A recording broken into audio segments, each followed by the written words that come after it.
Hello friends, स्वागत है आप सभी का आपके अपने प्यारे से विद्या आनंद यूट्यूब चैनल में। और आज का हमारा क्लास है बातचीत पाठ के लेखक है जिनके बालकृष्ण भट्ट। उसका ऑब्जेक्टिव लेके आ गया हूँ, बहुत ही महत्वपूर्ण वस्तुनिष्ठ प्रश्न उत्तर लेके आ गया हूँ, जिसमें कि 30 ऑब्जेक्टिव्स इस क्लास में हम लोग कवर करने वाले हैं।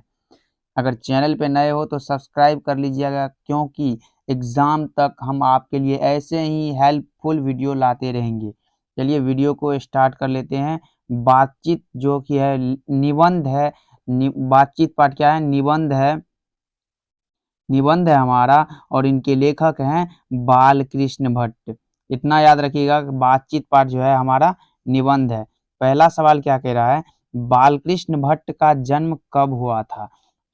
ये हमारे पास 4 ऑप्शंस दिए गए हैं। ये हमारे 4 विकल्प हैं, जिनमें कि हमारा एक ऑप्शन सही है। तो आपको बताना है कि ये चारों ऑप्शन में कौन सा सही है। या ऑप्शन ए में दिया गया है 23 जून 1843 ईस्वी में। ऑप्शन बी में है 23 जून 1844 ईस्वी में। ऑप्शन सी में है 23 जून 1845 ईस्वी। और ऑप्शन डी में है 23 जून 1846 ईस्वी में। ये 4 ऑप्शन में बताना है आपको कौन सा आंसर सही है। तो मेरे हिसाब से ऑप्शन बी इसका सही है। हमने लेखक परिचय वाले वीडियो में बताया था पूरा क्लियर करके कि बालकृष्ण भट्ट का जन्म 23 जून 1844 ईस्वी को हुआ था। चलिए दूसरा नंबर सवाल देखते हैं। बातचीत शीर्षक निबंध के निबंधकार के नाम बताएं। पहले हमारा एक और क्वेश्चन क्रिएट होता है यहाँ पर। बातचीत शीर्षक निबंध के, यानी बातचीत पाठ जो है हमारा वो निबंध है। ये क्वेश्चन है, अगर पूछ दे कि बातचीत पाठ क्या है, हमारा निबंध हो जाएगा। और निबंध के निबंधकार के नाम पूछा जा रहा है, तो वो हमारा बातचीत पाठ किसने लिखा है? हमारा बालकृष्ण भट्ट सही आंसर हो जाएगा। ऑप्शन ए हमारा सही हो जाएगा, बालकृष्ण भट्ट। तीसरा नंबर सवाल। बालकृष्ण भट्ट का निधन कब हुआ था, यानी मृत्यु कब हुआ था बालकृष्ण भट्ट का? 20 जुलाई 1900, 20 जुलाई 1912, 20 जुलाई 1913, 20 जुलाई 1914 और 20 जुलाई। दो ऑप्शन सेम है, 1915 यहाँ पे होगा। 20 जुलाई 1915। आपको बताना है इस चारों ऑप्शन में कौन सा सही है। तो ये चारों ऑप्शन में ऑप्शन सी हमारा सही हो जाएगा, 20 जुलाई 1914 ईस्वी। Option C is the correct answer. Balkrishna Bhatt का निवास स्थान कहाँ है? बालकृष्ण भट्ट का निवास स्थान पूछा जा रहा है, कहाँ है? क्या वो समस्तीपुर बिहार में है, या फिर पटना बिहार में है, या वाराणसी उत्तर प्रदेश में है, या इलाहाबाद उत्तर प्रदेश में है? तो आपको बताना है। आप कमेंट करके नीचे बताइए कि चारों ऑप्शन में कौन सा सही है। कमेंट में जैसे एक नंबर का जैसे ए हुआ सही, 2 नंबर का भी हुआ, ऐसे करके आंसर बताइए। हम सबका कमेंट्स देखते हैं। अगर कोई भी प्रॉब्लम यानी दिक्कत हो तो आप कमेंट करके पूछिए, हम आपके प्रॉब्लम का हल जरूर लेके आएंगे। तो हमारा सही आंसर है इलाहाबाद उत्तर प्रदेश। बालकृष्ण भट्ट का निवास स्थान है इलाहाबाद उत्तर प्रदेश। ऑप्शन डी हमारा सही हो जाएगा। बालकृष्ण भट्ट ने मोटा मोटी कुल कितने निबंध लिखे? ये भी मैंने बताया था कि बालकृष्ण भट्ट मोटा मोटी कुल 1000 निबंध लिखे थे। देखते हैं अगला। अगला सवाल क्या कह रहा है, देख लेते हैं। अगला है बालकृष्ण भट्ट के प्रहसन के नाम बताएं। बालकृष्ण भट्ट के प्रहसन के नाम बताएं। ऑप्शन ए में है जैसा काम वैसा परिणाम। चलिए दूसरा ऑप्शन देखते हैं। नई रोशनी का विष, आचार विडंबन। ये हमारा तीनों सही हो जाएगा। ये तीनों जो है बालकृष्ण भट्ट के प्रहसन है। प्रहसन में ये मैंने तीनों लिखाया था, ये तीनों हो जाएगा। ऑप्शन डी हमारा सही हो जाएगा। ये तीनों है जैसा काम वैसा परिणाम, नई रोशनी का विष और आचार विडंबन। ये तीनों सही है हमारा। अगला सवाल क्या कह रहा है? अगर चैनल पे नए जुड़ रहे हो आप सभी तो इस चैनल को सब्सक्राइब जरूर कीजिएगा, और वीडियो अच्छा लग रहा है तो वीडियो को लाइक भी कर दीजिएगा। चलिए अगला सवाल क्या है, अगला सवाल क्या है, कौन सा उपन्यास बालकृष्ण भट्ट ने नहीं लिखी थी। आप एक गलती करते हो, कौन सा उपन्यास झटपट में पढ़ते हो और ये नहीं को भूल जाते हो कि नहीं लिखी थी, और लिखी वाले को मार के चले आते हो। यहाँ नहीं लिखी है तो वो पहले ऑप्शन ए में देखते हैं, रहस्य कथा, नूतन ब्रह्मचारी, 100 अजान एक सुजान। चलिए ये ऑप्शन ए हो गया। ऑप्शन बी में है अजात शत्रु।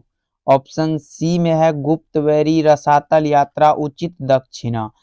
ऑप्शन डी हमारी घड़ी सद्भाव का अभाव।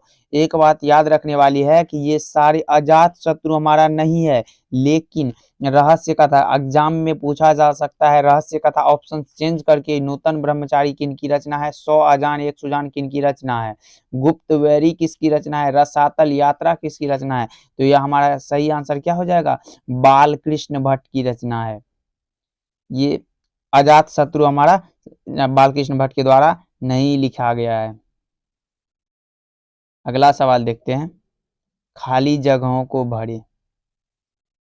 खाली जगह को भरे, अनेक प्रकार की शक्तियां जो वरदान की भांति ईश्वर ने मनुष्य को दी है, उनमें डैश डैश भी एक है। अनेक प्रकार की शक्तियां हमें, जैसे भगवान ने बहुत सारी शक्तियां दी है, उनमें एक कौन सा है, उसमें एक है हमारा वाक शक्ति, यानी बोलने की शक्ति। जैसे हमारे पास आंख है, हम देख भी सकते हैं, और हमारे पास ये भी शक्ति है कि हम बोल भी सकते हैं। ऑप्शन सी है सही हो जाएगा। इसका अगर बुक पढ़ेंगे तो आपको पहले ही लाइन में ये दिया गया है कि अनेक प्रकार की शक्तियां जो वरदान की भांति ईश्वर ने मनुष्य को दी है, उनमें से एक वाक शक्ति भी है। चलिए अगला क्या है, वाक्शक्ति के अनेक फायदों में कौन दो हैं। क्या वो बकबक एवं भाषण है, या फिर घ्राण एवं दृष्टि है, या फिर श्रवण एवं स्पर्श है, या फिर स्पीच वक्तृता और बातचीत है। तो हमारा सही आंसर होना चाहिए स्पीच वक्तृता और बातचीत। ऑप्शन डी हमारा सही हो जाएगा। अगला सवाल क्या है, देखते हैं अगला सवाल में क्या है। जैसे शक्ति कौन सा लिंग है, अब बताना है शक्ति कौन सा लिंग है। पुल्लिंग है, स्त्रीलिंग है, उभयलिंग है, इनमें से कोई नहीं। तो हमारा शक्ति जो है वो स्त्रीलिंग है। Option B is the correct answer. Option B हमारा क्या हो जाएगा सही। इस क्वेश्चन का शक्ति हमारा स्त्रीलिंग है। शेक्सपियर शब्द संज्ञा के किस भेद के अंतर्गत आता है। शेक्सपियर ये हमारे वैज्ञानिक के नाम है शेक्सपियर, जो कि है हमारा वो क्या हो जाएगा, व्यक्तिवाचक संज्ञा, यानी शेक्सपियर हमारा व्यक्तिवाचक संज्ञा। ऑप्शन सी सही हो जाएगा। अगला सवाल क्या है, बालकृष्ण भट्ट के पिता का क्या नाम था। बालकृष्ण भट्ट की जो है पिता, यानी मैंने बताया था कि बालकृष्ण भट्ट के माता और पिता का नाम क्या था। बालकृष्ण भट्ट के पिता का नाम था बेनी प्रसाद भट्ट। ऑप्शन देख के मारिएगा, यहाँ देनी प्रसाद भट्ट है, यहाँ टेनी प्रसाद भट्ट है, यहाँ सैनी प्रसाद भट्ट है। ऑप्शन बी में हमारा सही आंसर है, जो कि है बेनी प्रसाद भट्ट। ऑप्शन बी सही है। अगला सवाल देख लेते हैं, दमयंती स्वयंवर किसकी रचना है। एक हमारा आता है दमयंती स्वयंवर, एक आता है हमारा संयोगिता स्वयंवर। तो देख लेते हैं दमयंती स्वयंवर, ये हमारे बालकृष्ण भट्ट जी की रचना है। कहाँ है बालकृष्ण, ऑप्शन सी में है बालकृष्ण भट्ट। ऑप्शन सी सही हो जाएगा, बालकृष्ण भट्ट। अगला सवाल देखते हैं, बालकृष्ण भट्ट किस काल के रचनाकार है। अगर इस वीडियो में बस इतना ऑब्जेक्टिव कर लेते हो ना भाई, यकीन मानो कि इससे एक भी ऑब्जेक्टिव बाहर नहीं आने वाला है बुक से। देखिए बालकृष्ण भट्ट किस काल के रचनाकार है, एक बार मुझ पर भी भरोसा करके देखो भाई। या फिर आदि काल, या भक्ति काल, या रीति काल एंड आधुनिक काल। ये चार ऑप्शन में कौन सा सही है। बालकृष्ण भट्ट हमारे आधुनिक काल के कवि हैं। ऑप्शन डी क्या हो जाएगा सही, आधुनिक काल के कवि है बालकृष्ण भट्ट जी।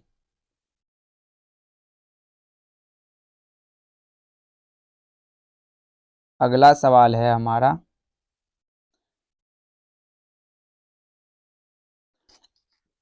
अगला सवाल ऊपर चला गया, रुको। हाँ जी, बालकृष्ण भट्ट के मन में अध्ययन अध्ययन की रुचि एवं लालसा किसने जगाई? बालकृष्ण भट्ट के मन में अध्ययन एवं रुचि की लालसा किसने जगाई? क्या वो माता सीता देवी है, या फिर माता उर्मिला देवी, या माता अहिल्या देवी, या फिर माता पार्वती देवी? मैंने बताया था कि बालकृष्ण भट्ट के माता जी का नाम है माता पार्वती देवी, और बालकृष्ण भट्ट के मन में उसकी अध्ययन एवं मतलब रुचि एवं लालसा जगाई थी, वो है हमारी माता पार्वती देवी। ऑप्शन डी हमारा सही हो जाएगा, माता पार्वती देवी। ध्यान में रखिएगा, अगर पूछ सकता है बालकृष्ण भट्ट के माता जी का क्या नाम था, तो माता पार्वती देवी। ऑप्शन डी हमारा क्या हो जाएगा, सही हो जाएगा। बालकृष्ण भट्ट क्या नहीं थे? बालकृष्ण भट्ट बताना क्या नहीं थे? वो तो पत्रकार भी थे, वो निबंधकार भी थे, और वो आलोचनाकार भी थे। तो क्या नहीं थे? महाकाव्यकार। ऑप्शन बी हमारा सही हो जाएगा, महाकाव्यकार बालकृष्ण भट्ट जी नहीं थे। किसने लिखा है गद्य लिखना भाषा को सार्वजनिक करते जाना है? गद्य लिखना भाषा को सार्वजनिक करते जाना है, किसने लिखा है? अशोक वाजपेयी, नामवर सिंह, रघुवीर सहाय, या शमशेर बहादुर सिंह? तो ये हमारे लिखे हैं इसमें। ये आप सोच रहे होंगे कि इसमें बालकृष्ण भट्ट कहाँ दिया हुआ है इस चैप्टर का, तो यही क्वेश्चन है। लेकिन मेरे भाई इसका सही आंसर हो जाएगा रघुवीर सहाय। ऑप्शन सी इसका सही हो जाएगा, रघुवीर सहाय जी ने ये लिखे थे। तो चलिए अगला सवाल देखते हैं। अगला सवाल क्या कह रहा है, बालकृष्ण भट्ट के समय में कौन कौन से साथी साहित्यकार थे? अब हमको बताना है कि बालकृष्ण भट्ट के समय में कौन कौन से उनके साथी साहित्यकार थे। ऑप्शन ए में दिया गया है भारतेंदु हरिश्चंद्र, राधाचरण गोस्वामी।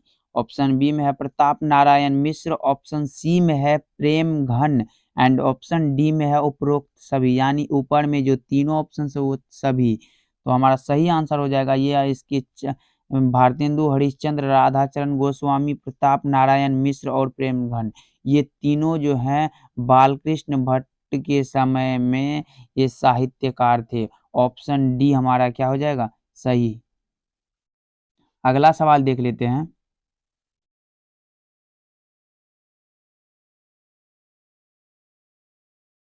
अगला सवाल क्या कह रहा है, संयोगिता स्वयंवर किसकी रचना है?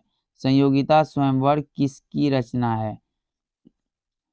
तो ए ऑप्शन ए में है बालकृष्ण भट्ट, ऑप्शन बी में दिया गया है प्रताप नारायण मिश्र, ऑप्शन सी में है श्रीनिवास दास, एंड ऑप्शन डी में है मैथिली शरण गुप्त।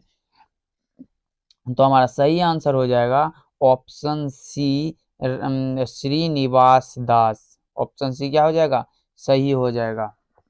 अगर यहाँ दमयंती स्वयंवर पूछता तो हमारा बालकृष्ण भट्ट सही होता, लेकिन संयोगिता स्वयंवर हमारे श्रीनिवास दास की रचना है। ऑप्शन सी इसका सही हो जाएगा, श्रीनिवास दास। अगला क्वेश्चन है, कौन सी रचना बालकृष्ण भट्ट की नहीं है? कौन सी रचना बालकृष्ण भट्ट की नहीं है? नहीं पूछा जा रहा है, जो कि नहीं है। नूतन ब्रह्मचारी ये तो बालकृष्ण भट्ट की रचना है। 100 अजान एक सुजान यह भी बालकृष्ण भट्ट की रचना है। सद्भाव का अभाव यह भी है, लेकिन परीक्षा गुरु बालकृष्ण भट्ट का रचना नहीं है। ऑप्शन डी क्या हो जाएगा, सही हो जाएगा, बालकृष्ण भट्ट का रचना नहीं है, वो है परीक्षा गुरु। Option D is the correct answer. अगला सवाल देखते हैं, कौन सी रचना बालकृष्ण भट्ट की है? ये चारों ऑप्शन में बताना है बालकृष्ण भट्ट की रचना कौन सी है। रेल का विकट खेल, कछुआ धर्म, रेणुका और प्राच्य विद्या।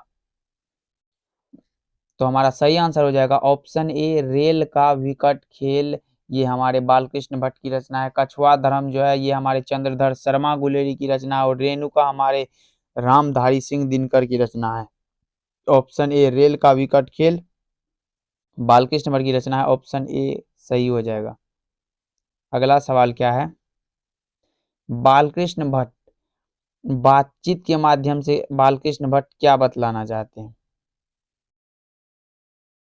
बातचीत के माध्यम से बालकृष्ण भट्ट जो है क्या बतलाना चाहते हैं, जो लोगों को क्या बतलाना चाह रहे हैं बातचीत, ये कहानी निबंध के माध्यम से। हमारा बातचीत पाठ क्या है, निबंध है, याद रखिएगा। बातचीत की शैली ऑप्शन बी में है भाषण की शैली, ऑप्शन सी में है संवाद की शैली एंड ऑप्शन डी में है इनमें से कोई नहीं। तो हम बता दें कि इसका सही आंसर हो जाएगा बालकृष्ण भट्ट जो है बातचीत के माध्यम से वो बातचीत की शैली बतलाना चाहते हैं। ऑप्शन ए सही है इस क्वेश्चन का। संवाद में सबसे महत्वपूर्ण क्या है? अब बताना, संवाद का सबसे महत्वपूर्ण वो है आत्मीयता। आत्मीयता रहेगा तभी संवाद वही सबसे महत्वपूर्ण है। लोगों में आत्मीयता बहुत ही आवश्यकता है, इसीलिए ऑप्शन सी सही हो जाएगा। अगला सवाल क्या है, रॉबिन्सन क्रूसो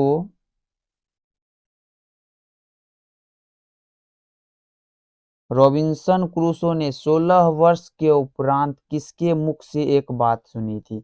रॉबिन्सन क्रूसो जो है वह 16 वर्ष के उपरांत किसके मुख से एक बात सुनी थी? अब बताना है वो क्या, वो फ्राइडे है, संडे है, एडिसन है या फिर स्टील है। तो उसका सही आंसर हो जाएगा फ्राइडे के मुख से 16 वर्ष के उपरांत रॉबिन्सन क्रूसो ने एक बात सुनी थी। ऑप्शन ए सही हो जाएगा। बालकृष्ण भट्ट किस युग के निबंधकार हैं? बालकृष्ण भट्ट वो हमारे भारतेंदु युग के निबंधकार है, लेकिन अगर किस काल के पूछा जाए तो वो हमारे आधुनिक काल के कवि हैं। किस काल के? आधुनिक काल के। आप सभी एक बार चैट सेक्शन में लिख दीजिए बालकृष्ण भट्ट किस युग के निबंधकार हैं और किस काल के कवि हैं। ये दोनों कमेंट सेक्शन में आप सभी इसका आंसर जरूर बताइए। अगला सवाल क्या कह रहा है, जैसा काम वैसा परिणाम किस लेखक की रचना है? अरे भाई हम बातचीत पाठ पढ़ रहे हैं, इसका ऑब्जेक्टिव पढ़ रहे हैं, तो इसका सही आंसर हो जाएगा बालकृष्ण भट्ट, जिनके लेखक हैं बालकृष्ण भट्ट। जैसा काम वैसा परिणाम बालकृष्ण भट्ट के द्वारा लिखा गया। Option C is the correct answer. अगला सवाल, अशिक्षित लोगों की बातचीत को क्या कहते हैं? अशिक्षित लोगों की बातचीत को हम बतकही ही कहते हैं। ऑप्शन सी सही हो जाएगा। मंदिर कौन सी संज्ञा है? मंदिर हमारा कौन सा संज्ञा है? मंदिर मंदिर क्या वो द्रव्यवाचक संज्ञा है या फिर व्यक्तिवाचक संज्ञा है या जातिवाचक संज्ञा है या समूहवाचक संज्ञा है? मंदिर हमारा जातिवाचक संज्ञा हो जाएगा। ऑप्शन सी सही हो जाएगा, मंदिर जातिवाचक संज्ञा है। दांत हमारा क्या हो जाएगा? दांत कौन सा लिंग है? दांत हमारा पुल्लिंग। ऑप्शन बी सही हो जाएगा, दांत हमारा पुल्लिंग है। स्त्रीलिंग मत लगा दीजिएगा क्योंकि हमारा दांत पुल्लिंग है। कोई, अब कोई में बताना है कौन सा सर्वनाम है। कोई, ये तो हमको डायरेक्ट पता नहीं चला कि कोई मतलब कोई कौन है, ये पता नहीं है, तो वो हमारा हो जाएगा अनिश्चयवाचक, यानी जो निश्चित नहीं है वो हमारा अनिश्चयवाचक सर्वनाम। ऑप्शन ए सही हो जाएगा। ऑप्शन ए में ही सही आंसर दिया गया है। तो आज ये 30 क्वेश्चन बहुत ही आप सभी के लिए इम्पोर्टेंट था जो मैंने करवा दिया। अगर वीडियो पसंद आया, मुझे पता है कि पसंद ही आया होगा क्योंकि मैं बहुत ही अच्छे अच्छे क्वेश्चंस लाया था। वीडियो को लाइक कर दीजिएगा। अगर कम से कम 25 लाइक्स कंप्लीट हो जाते हैं तो इसका अगला क्वेश्चन आंसर भी लेके आऊँगा। चलिए मिलते हैं अगले वीडियो में। आप अपना ध्यान रखिए और मन लगा के पढ़ाई कीजिए।